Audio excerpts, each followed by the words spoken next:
안녕하세요. 반갑습니다. 오늘도 말씀으로 만나는 이 복된 시간, 우리에게 은혜의 시간이 되기를 바랍니다. 기도합시다.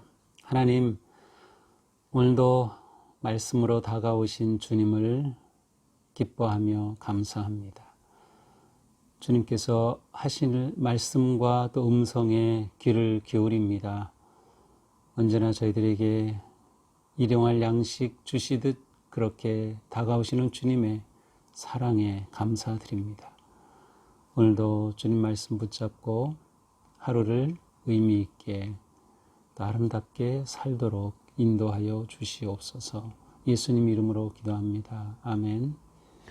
네, 오늘 말씀은 고린도전서 10장 23절에서 33절까지입니다. 고린도전서 10장 23절에서 33절입니다. 모든 것이 가하나 모든 것이 유익한 것은 아니요 모든 것이 가하나 모든 것이 덕을 세우는 것은 아니니 누구든지 자기 유익을 구하지 말고 남의 유익을 구하라. 무릇 시장에서 파는 것은 양심을 위하여 묻지 말고 먹으라. 이는 땅과 거기 충만한 것이 주의 것임이라. 불신자 중 누가 너희를 청할 때에 너희가 가고자 하거든 너희 앞에 차려놓은 것은 무엇이든지 양심을 위하여 묻지 말고 먹으라. 누가 너희에게 이것이 재물이라 말하거든 알게 한 자와 그 양심을 위하여 먹지 말라. 내가 말한 양심은 너희의 것이 아니요 남의 것이니 어찌하여 내 자유가 남의 양심으로 말미암아 판단을 받으리요. 만일 내가 감사함으로 참여하면 어찌하여 내가 감사하는 것에 대하여 비방을 받으리요. 그런즉 너희가 먹든지 마시든지 무엇을 하든지 다 하나님의 영광을 위하여 하라. 유대인에게나 헬라인에게나 하나님의 교회에나 거치는 자가 되지 말고 나와 같이 모든 일에 모든 사람을 기쁘게 하여 자신의 유익을 구하지 아니하고 많은 사람의 유익을 구하여 그들로 구원을 받게 하라. 아멘. 네, 원래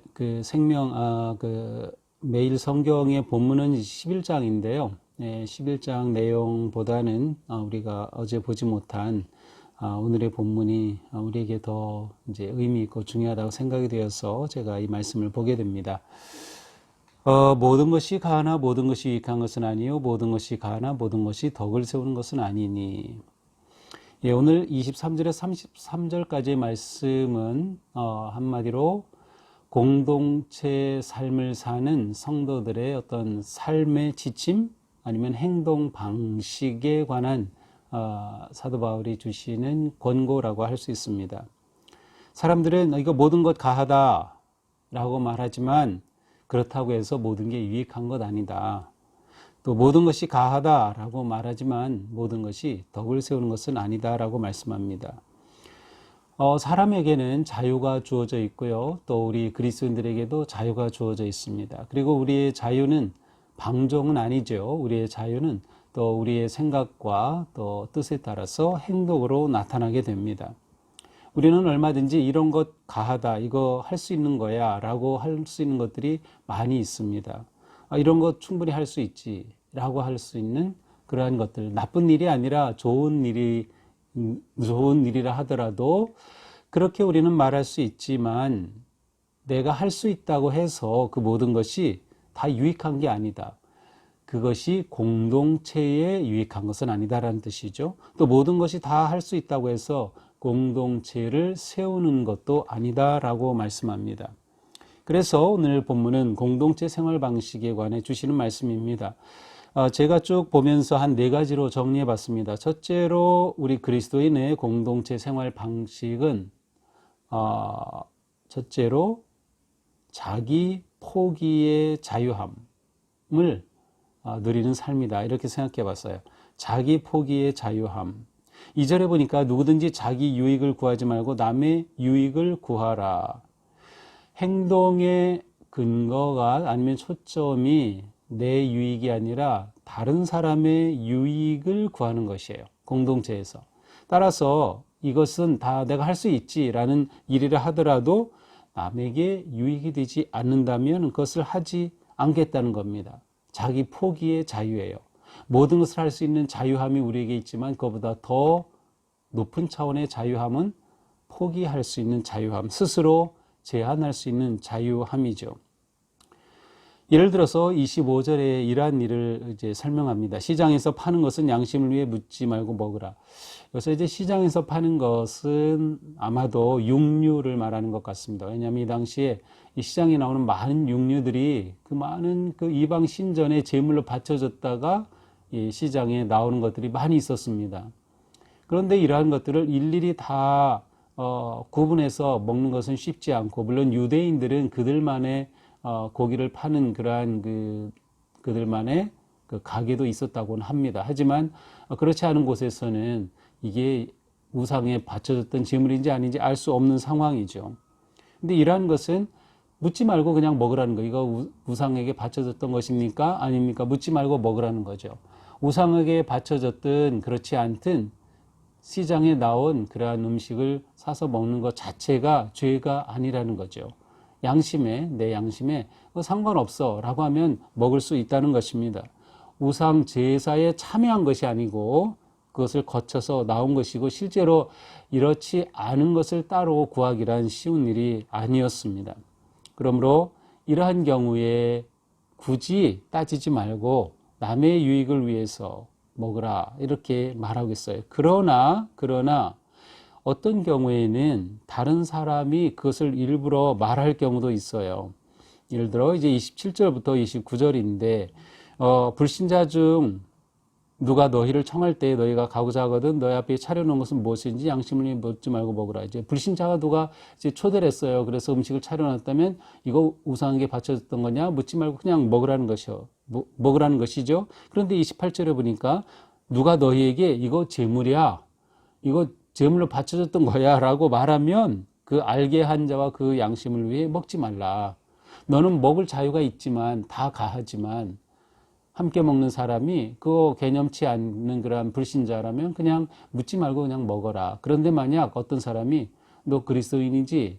이거 제물로 드려졌던 건데? 라고 말하면 그 사람의 양심 아니면 그 사람의 생각으로는 그리스도인은 이렇게 제물로 드려졌던 것을 먹으면 안 돼 라고 하는 그 사람의 양심이 있어요.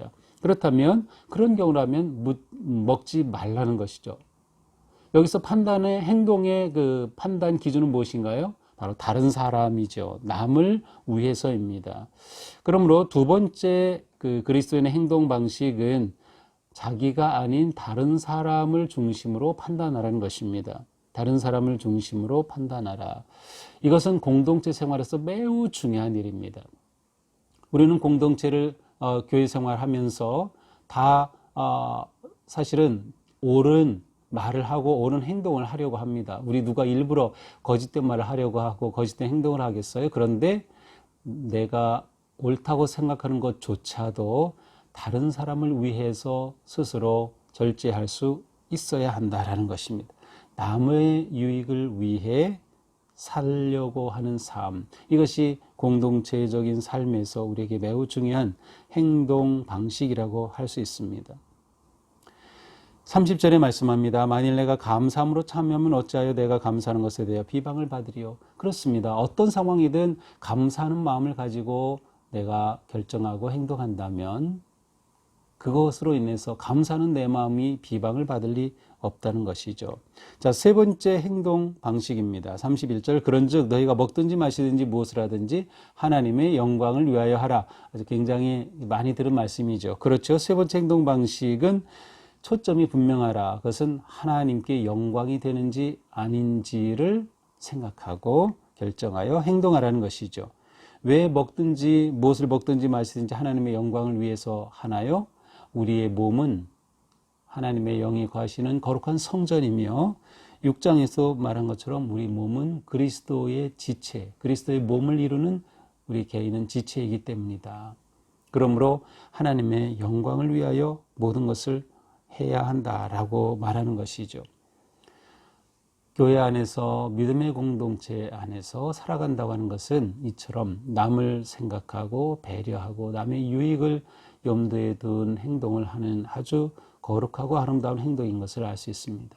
마지막 33절입니다. 나와 같이 모든 일에 모든 사람을 기쁘게 하여 자신의 유익을 구하지 아니하고 많은 사람의 유익을 구하여 그들로 구원을 받게 하라. 이 네 번째 행동 방식은 영혼 구원을 염두에 두고 행동하라는 것이에요.